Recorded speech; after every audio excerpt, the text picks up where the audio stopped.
मुख्यमंत्री लाडकी बहीण योजनेच्या पडताळणी प्रक्रियेनंतर बुलढाणा जिल्ह्यात मोठी कार्यवाही करण्यात आली आहे। जिल्ह्यात आजपर्यंत 6,40,879 महिलांना योजनेचा लाभ मिळत होता। मात्र अलीकडे झालेल्या तपासणीत विविध कारणांमुळे 30,304 महिलांचा लाभ रद्द करण्यात आल्याची माहिती महिला व बाल कल्याण विभागाकडून देण्यात आली। या व्यतिरिक्त 390 महिलांनी स्वतःहून आपला लाभ बंद करण्यासाठी विनंती केली होती आणि त्यांच्या विनंतीनुसार त्यांचाही लाभ रद्द करण्यात आला आहे। महिला व बाल कल्याण विभागाने स्पष्ट केले की लाडकी बहीण योजनेचा लाभ सुरू ठेवण्यासाठी पात्र लाभार्थ्यांनी ई-केवायसी अनिवार्यपणे करणे आवश्यक आहे। ई-केवायसी न केलेल्या लाभार्थ्यांना पुढील हप्ता मिळण्यात अडचण येऊ शकते, असेही विभागाने सांगितले। बुलढाणा जिल्ह्यामध्ये एकूण मुख्यमंत्री लाडकी बहीण योजनेअंतर्गत 6,71,183 अर्ज प्राप्त झाले होते।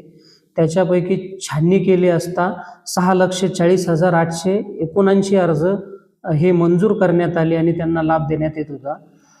विविध कारणास्तव ज्याच्यामध्ये प्रामुख्याने कागदपत्रांची अपूर्तता असेल किंवा वाहन असेल किंवा एका कुटुंबातील 2 पेक्षा जास्त लाभार्थी लाभ घेत असेल, असे वेगवेगळ्या कारणास्तव 30,304 अर्ज रद्द करण्यात आलेले आहेत। तसेच स्वतःहून काही लाभार्थ्यांनी वैयक्तिक कारणास्तव असेल किंवा इतर योजनेचा लाभ घेण्याच्या अनुषंगाने असेल अर्ज रद्द करण्यासाठी आपल्याकडं रिक्वेस्ट केलेल्या होत्या। त्या अनुषंगाने खालून अहवाल घेऊन त्या पद्धतीने 390 लाभार्थ्यांचे अर्ज रद्द केलेले आहेत। जिल्ह्यातील इतर लाडक्या बहिणींना काय नेमकं आव्हान? लाडक्या बहिणींना हेच आव्हान असेल की शासनामार्फत लाडक्या बहिणींचा लाभ व्यवस्थित त्यांना विहित मुदतीत जाण्यासाठी तसेच लाडकी बहीण योजना चांगल्या पद्धतीने कार्यरत राहण्यासाठी ई-केवायसी प्रक्रिया सुरू आहे। त्याची मुदतवाढ 31 डिसेंबर पर्यंत देण्यात आली असून ज्या लाडक्या बहिणींची अजून ई-केवायसी प्रक्रिया बाकी आहे तर त्यांनी 31 डिसेंबर पर्यंत करून घेणे।